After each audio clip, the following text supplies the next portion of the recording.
Mon Seigneur et mon Dieu, je crois fermement que tu es ici, que tu me vois, que tu m'entends. Je t'adore avec profonde révérence. Je te demande le pardon de mes péchés et la grâce de faire avec profit ce moment de prière. Ma Mère Immaculée, Saint Joseph, mon Père et Seigneur, mon ange gardien, intercédez pour moi. À part l'étude, quel autre sacrifice puis-je offrir au Seigneur ? Telle était la question qu'un jeune étudiant posait à Saint José Maria lors d'une de ses grandes catéchèses dans les années 70. C'était à moitié pour rire et un petit peu quand même sérieusement. L'assistant s'en amusait de bon gré. Mais au fond, la question, le sujet n'est pas à prendre à la légère.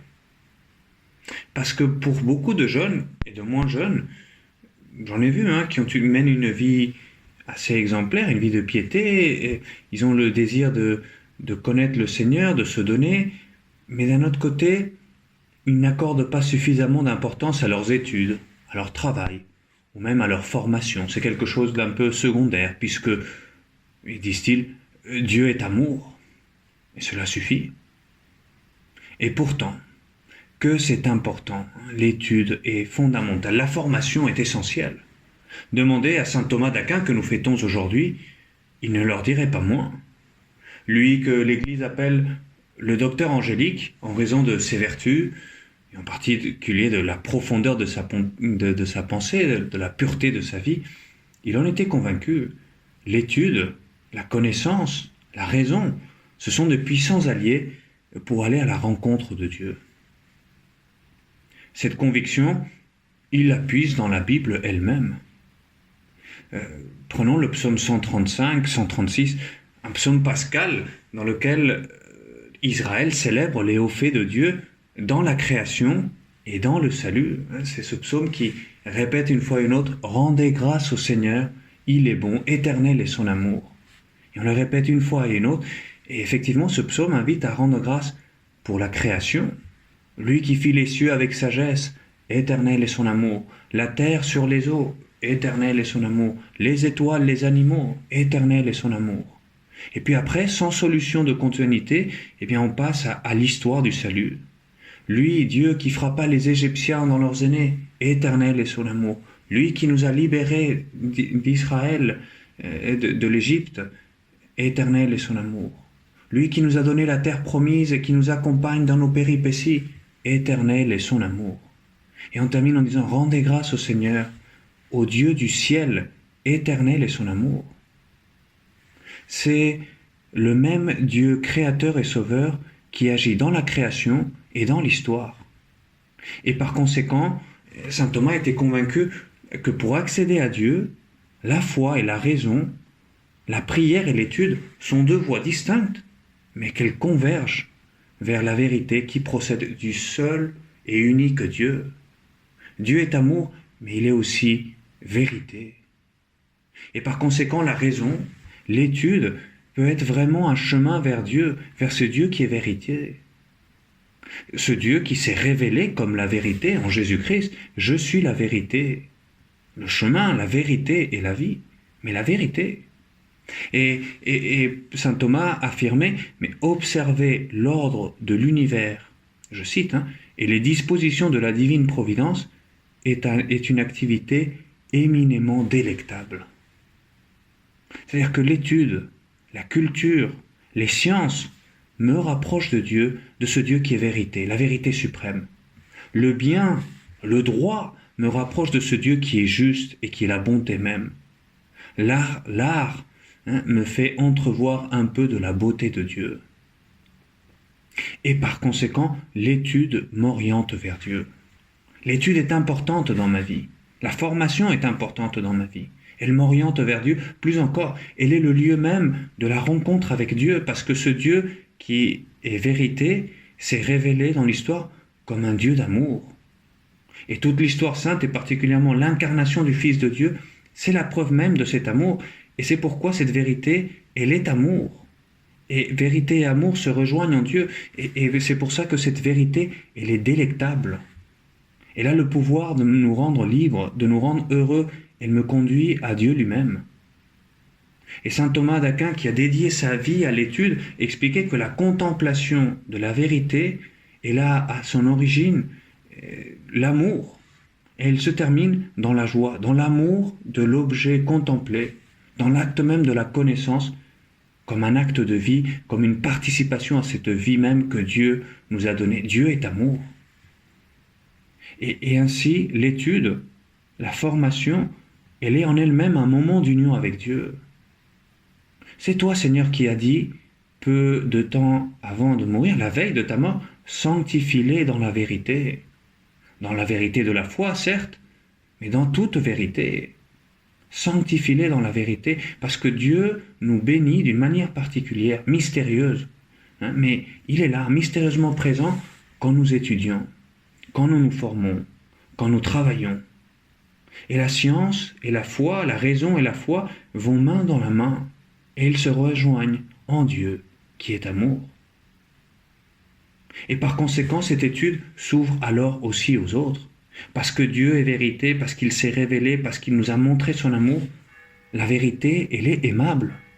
La vérité nous pousse à transmettre cette vérité elle-même. Et dans ce monde qui se méfie de la vérité, qui est un peu tombé dans ce relativisme et qui se rend compte des limites de la raison, pour toi, étudiant, étudier est essentiel. Et se former, pour nous tous, c'est quelque chose d'essentiel parce que notre mission de chrétien, c'est de rendre aimable cette vérité. Rendre aimable la vérité et la culture, qui sont des moyens pour accéder à Dieu, qui viennent, non pas bien entendu suppléer à la foi, non, mais qui viennent épauler. L'idéal de vie de saint Thomas, il est là. Contempler par l'étude, par son travail, et puis transmettre aux autres ce qu'il avait contemplé. Et il est rentré chez les dominicains précisément pour cela, pour dédier sa vie à contempler la vérité dans l'étude et dans la prière, et puis pour transmettre cette vérité contemplée dans l'enseignement, dans la prédication. Et alors à côté de tous ces écrits philosophiques et théologiques majeurs, la Somme théologique ou le Contra Gentiles ou des œuvres extraordinaires qui ont fait tellement avancer la philosophie et la théologie, eh bien il y a ces autres trésors que sont ces commentaires de la Sainte Écriture, ces homélies, ces hymnes eucharistiques, la Dorothée dévotée que l'Église chante partout dans le monde pour adorer le Saint-Sacrement. La force de la vie de saint Thomas, elle est là. En lui, l'étude et la prière vont main dans la main, ensemble. Bien Seigneur, la question qu'on pourrait se poser maintenant, nous, c'est comment est-ce que moi je répondrai à cette question de ce jeune, à part l'étude, quel autre sacrifice pouvons-nous faire? Bien entendu, nous nous rendons compte que l'étude, oui, elle peut coûter, mais l'étude est quelque chose de sacré, de saint, quand c'est quelque chose d'orienté vers Dieu. Et la question que l'on pourrait se poser, c'est, et moi, qu'en est-il de l'étude, de la formation dans ma vie elle-même? Regarde ce que disait saint José Maria, en suivant cela saint Thomas. Il disait, pour un apôtre moderne, 1 heure d'étude, c'est 1 heure de prière. Et moi je te souhaite ça, et je te demande cette grâce, Seigneur, pour nous tous, que l'étude soit pour nous un lieu de rencontre quotidien avec toi, Seigneur. Dans la formation religieuse, biblique, théologique, spirituelle, elle est nécessaire. À travers un groupe de prière, biblique, hebdomadaire, bimensuel, mais aussi à travers la lecture spirituelle quotidienne. Si je bazarde 1 ou 2 vidéos de YouTube en moins, le tour est joué et j'ai le temps. Formation spirituelle, religieuse, formation humaine aussi, culturelle, professionnelle, parce que tout cela élève mon âme, tout cela me rapproche de toi, Seigneur. Et ça m'aidera à mieux trouver Dieu dans mon travail, dans l'étude, et ce sera un grand allié pour reconduire le monde vers le Seigneur, pour rendre aimable la vérité.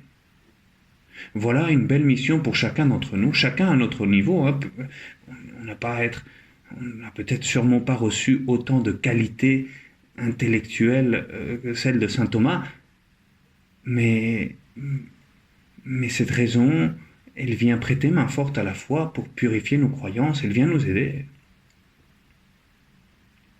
Je pense un peu à tous ces pauvres étudiants qui, à cause de la pandémie et des cours distanciels, ont tellement de difficultés pour découvrir la joie de leurs études.